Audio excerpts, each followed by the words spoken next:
All right, let's get into it first and foremost. They did some announcements in terms of like to kind of kick off the live letter. So in the immediate term, for those of you who are just curious, the data center travel coming with Tuesday's patch 6.18. That's also where they're adding in the new worlds for Europe and Japan. We've covered this into some degree of the different news bits. And so they're replacing them in a server data center for JP, not new worlds. Right. Same number of worlds. But they're shifting worlds, but Europe is getting they're getting some needed worlds there, which is going to be a real nice touch. So happy to see that happening. There's going to be another part of that for North America, I think in August. So just note that that's still going to be evolving and going from there. But we get that also marks the end of the Crystalline Conflict season. Yeah. Which is not the end of the series. The series will switch over with point 2. Absolutely. We have the name of patch 6.2 and the release timing late August, looking to be sometime probably around the 23rd to the 30th.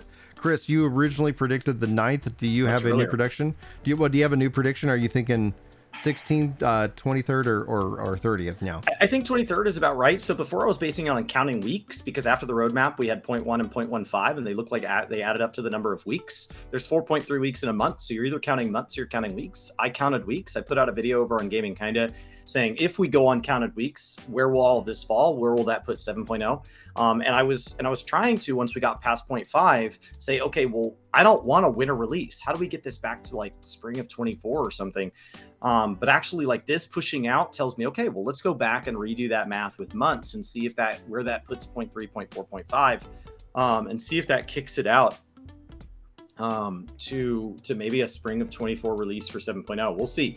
It's early to call that stuff. The 0.5 and the 0.0 cycles are atypical on their own, so they already throw a wrench into this. I don't know. It's all speculatory, right? It'll be here when it gets here, but I like it. Yeah, absolutely.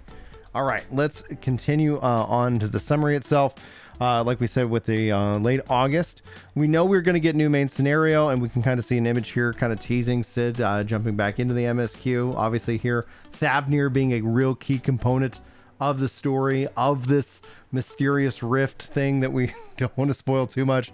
And we can see a wonderful little void scent image here with the hands over the eyes. Very creepy to see that, in my opinion. Tataru's grand endeavors are going to continue. And you said that's actually pretty good because it was overall pretty short. It's very short. With the exception of the Omega quest line being kind of more substantial.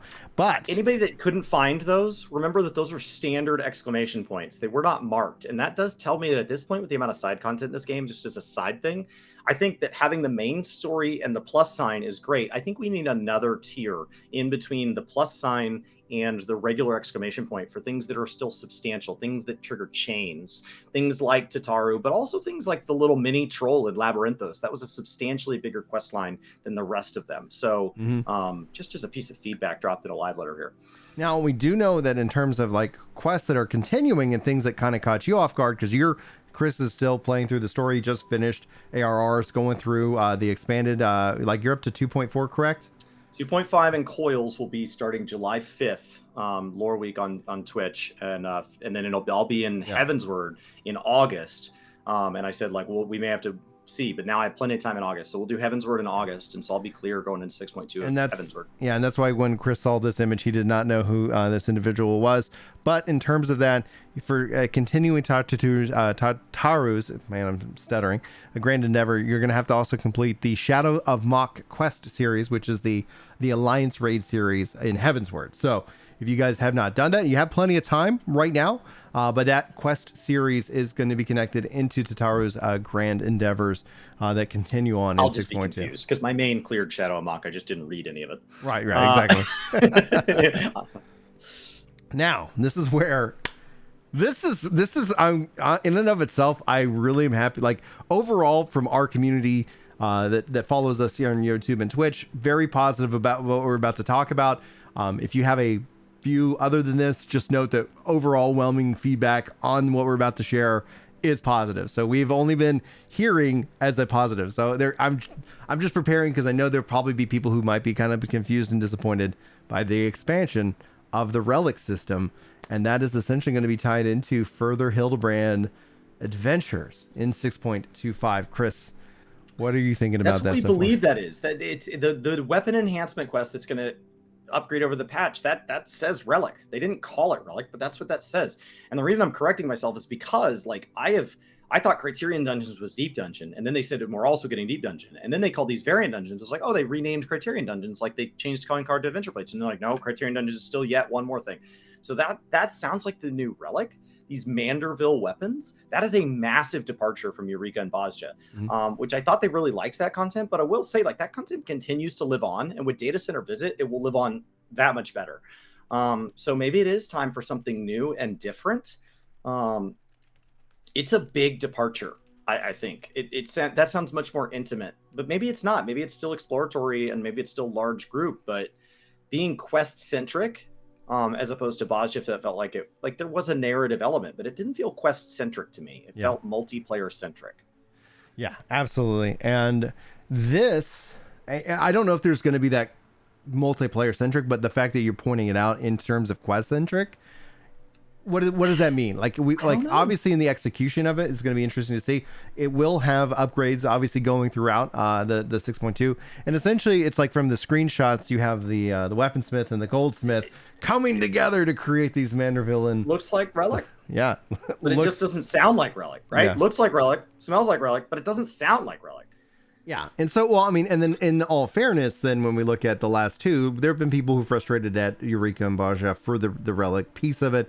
And I think they, with the Bozja system, for the most part, they actually did it better because they gave you more options and pathways. This seems to be maybe more returning to what ARR was, which ARR was more quest-centric in terms of its upgrade path that took you into the Chimera and that took you into Hydra. And, you know, like there were these fights and these kind of stages that did have long grinds to them. So it's very possible that it's going to be interesting to see, because this in my mind has always been Think of all the Hildy dungeons and trials that maybe people haven't done. If we have to go grind those, it could still be that multiplayer grind fest that some people enjoy. The when it comes down to it, like the thought that I have in this aspect though is that the original draw, like I know people love the comedy. I've enjoyed the comedy of Hildy, but my original motivation was for the trials back in ARR. And then when Heavensward really didn't introduce that, I was like, all right, I'll get to it later. It became a I'll get to it later kind of event. I eventually went and finished the Heavensward, Hildy stuff. Really enjoyed it. Like funny, it was really good, but it was content that I slotted in when I wasn't leveling and I wasn't doing all these other things. So it ended up taking a back seat. This in my mind, because I did my first relic within Shadowbringers, I actually completed my first relic. That was the first time I've ever done it, because I always just kind of dipped out of that content. This does bring Hildy back up to the forefront, which was always on the plate, but it was always to do later. But now this is like, oh, maybe in July I'm going to do the Stormblood Hildy, and then I'll do what just recently came out in the last patch. And so I was like, cool, there is now more motivation and more incentive for me to do so. Now we knew that there was going to be the Loporrites were going to be a beast tribe from back in, but that was only 2, Arxidara plus Loporrites. So I think a lot of people naturally assumed that Loporrites would be crafting or gathering. We now have our next tribal quests coming. Remember that this is the live letter for all of 6.2. So that's going to be 6.2 all the way to 6.3. So we're talking about half patch content here, 6.2.5, which is kind of that closer to that kind of September, maybe even October timeframe. We don't have a patch time on this. And that is the Omicrons, which will be our gathering beast tribe, which I think is really unexpected for the Omicrons. They just don't seem like gatherers. Putting down their weapons of war, and they're going to start trying to cultivate. Like that's it's like interesting. There's a theme here. There could be a really good theme story, because they haven't known what to do, and it's like, instead of attacking, what if we start focusing on building in this regard? I do want to say that Chai here has noted you can do New Game Plus for Hildy. So anybody that is caught up on Hildy but now wants to be invested in it, that is in New Game Plus. So that is part of that. So thank you for confirming that, lady. Also, while dropping a Prime sub over here on Twitch for now 38 months of support. Absolutely incredible. Wow, incredible. All right, new Msq Dungeon. This is, again, that ties right into the heat map of, Msq Dungeon. That's great. Oh, but we have variant and Criterion Dungeons. That actually has me even more excited. And we get some beautiful imagery. Chat, while watching this live with this giant castle in the void or the world, who knows? Like I don't want to spoil too much. While they're like, oh, that looks like my house, and so we're all kind of just like, Shafi was like kind of laughing about that in and of itself. I don't want to talk too much about it. So that's where the devs have to live these days. That's what or the jail. They commute to work from there. GM jail. That's where they go in that regards. They did not reveal what the new trial will be, and this is kind of blanked out. But we obviously have talked to like in theory and assumptions about where we think the story might go. Lots of ties to Final Fantasy IV.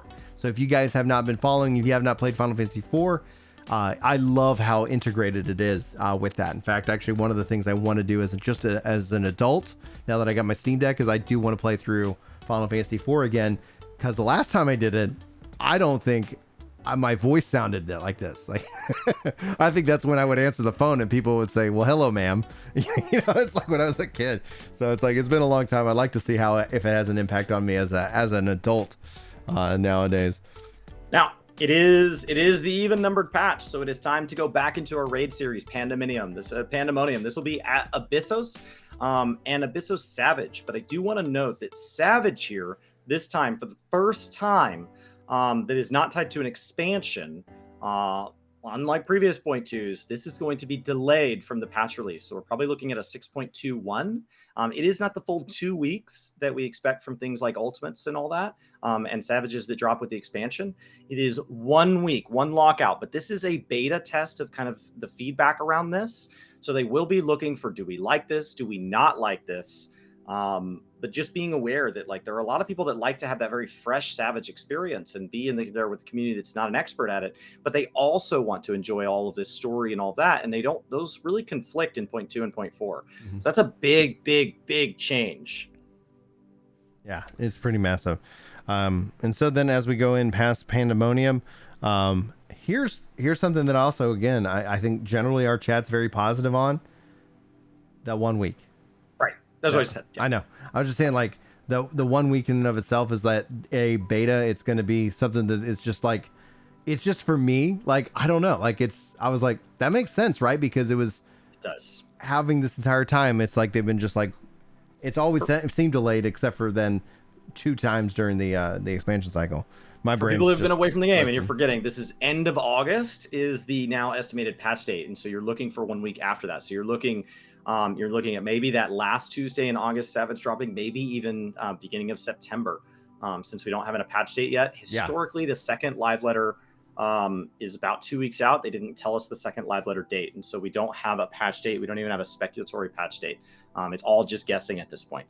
That's going to be something like, and forgive me if you ended up talking about it, like I'm listening and then at the same time I'm also watching chat, is that in terms of the gear tone progression, and how like everybody gets prepared for it. It's just, I think it's going to be fast. I think it's going to be interesting to see. Like right now, I don't have the data, and I'm just kind of curious to see like at the mid-September, end of September, like, is it going to be like, oh yeah, that's very healthy because the content's in the game. I just haven't seen anybody who's frustrated by that yet. And so I'm just generally curious to see if we see anybody kick in. New tone's called Causality, by the way. I think that it gets a slide in here. Causality. So Unreal trials, guys, that we took the 0.0 off, but every patch we're supposed to get a trial, an old trial that's been scaled up to current level. And then you get to do it for rewards from the little fox there in Idleshire, Faux Hollows. And so that's the Unreal. We are in Ultima right now, and in 6.2 we're going to be swapping that for a little Sephiroth.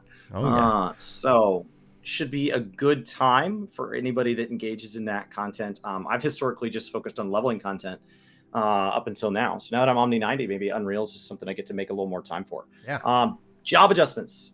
They remember we used to get job adjustments in point 1 of the live letter, or part 1 of the live letter. Then they moved it to 0.2. Now they moved to patch notes. So this is no different. So, no big deal. But we thought we were getting Big Dragoon and Astro changes or Astro changes this patch, and those have been postponed. They're just not ready. They looked at it, and what they want to do is a little more extensive than that.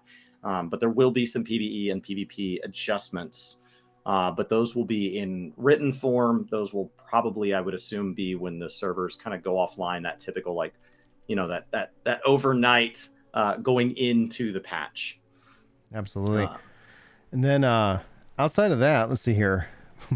More details are going to be coming in part 2 as it relates to critical and direct hit adjustments. So like this seems very vague. So like I don't know. I don't know how to personally feel about it. I think ultimately, hopefully, it's a good one. But I think no matter what, like sometimes when they have this vagueness of these adjustments, they did confirm like they have delayed or postponed the overall massive adjustments that are going to be making to Astro and Dragoon. But they also said it in regards to PvP and PvE. So I just start to wonder, like, go ahead. It's something I actually heard Xenos talking about a little bit on his stream the other day, how like there are skills that guarantee a crit hit or direct hit, buffs that increase it seem useless. And he talked about that. I was listening to him, I was watching him raid the other day, and he said, like, if all hits are crits, then no hits are crits. And so it takes away that feeling of that big, oh my God, massive moment. You don't want to play just an RNG simulator, but like there is something nice about these big moments. And it kind of takes away from that. So they said they will implement those adjustments, but they're not going to talk about it until the next live letter. So we'll see what that ends up being. But let's talk about PvP. All right. So PvP updates series 2 begins with patch 6.2. Again, series and seasons are a little bit different. Season 3 of Crystalline Conflict will begin. Season 2 will actually begin Tuesday, July 5th. With a release of 6.18. So that gives you roughly, I think, again, you start to think about 6 to 8 weeks ish from this July 5th. Rival Wings is going to return, and I'm actually really excited about that, especially with the PvP adjustments. No updates that they talked about with Frontlines. I would personally like to see some work done on the Frontline system with all the changes they've made with Crystalline, but it's exciting to see that Rival Wings is going to make a return. That's going to be interesting content to see how it feels with the fact that we've got these, like, Frontlines feels great outside of the modes, etc. I think with Rival Wings having that make a return, I hope that it returns with what they've done with Crystalline, where you have the different maps and you have one mode. You don't have to have this mode on this map and this mode on that map, etc. But do you have any thoughts that you want to share regarding any kind of these PvP updates? No, I mean, they said Rival Wings would come back in 6.2, so I think that's good. And if Frontlines needs an adjustment, maybe that's something that, let's not move as many parts as possible. Let's let Rival Wings settle in. And then if Frontlines needs adjustments, it does. I find Frontlines really chaos right now, so I actually find a lot of that fun. But I'm also somebody that, like, I don't really care that much if I win or lose, because there's 3. I don't expect to even win half my matches, so I kind of just let that go. And this week I was just I was going on a bard hunt, so I was just hunting bards, and so like there's something fun about. And I'm sure people they're like, well, I don't want you on my team if you're just gonna be like picking weird crap to do in there. But I'm having a good time. So for those of you that have been seeing them go back and make the new player experience a little bit easier, so they're not these DPS queues when they get to these dungeons, it's time for the main scenario quest to continue adding that trust style system to 4-man. So remember, they are pacing this out so that by 6.5 that will have support all the way through Endwalker for 4-man content. And then in 7.0, they'll talk about, can we add it for 8-man content? Can we add it for Crystal Tower so that all MSQ is clearable? This is going to bring us into Snowcloak, Keeper Lake, Sawmall area, and the Vault, which I thought the original roadmap sounded like they were actually going to aim to be a little bit further. This puts a lot of pressure on 6.3 that said it was basically going to clean up whatever they didn't get to in 6.2 from Heavensward. There's a lot more dungeons after this, so, but that's okay. They left 6.4 and 6.5 for Stormblood, so maybe it just slides into that. So I don't think they have to be off pace yet.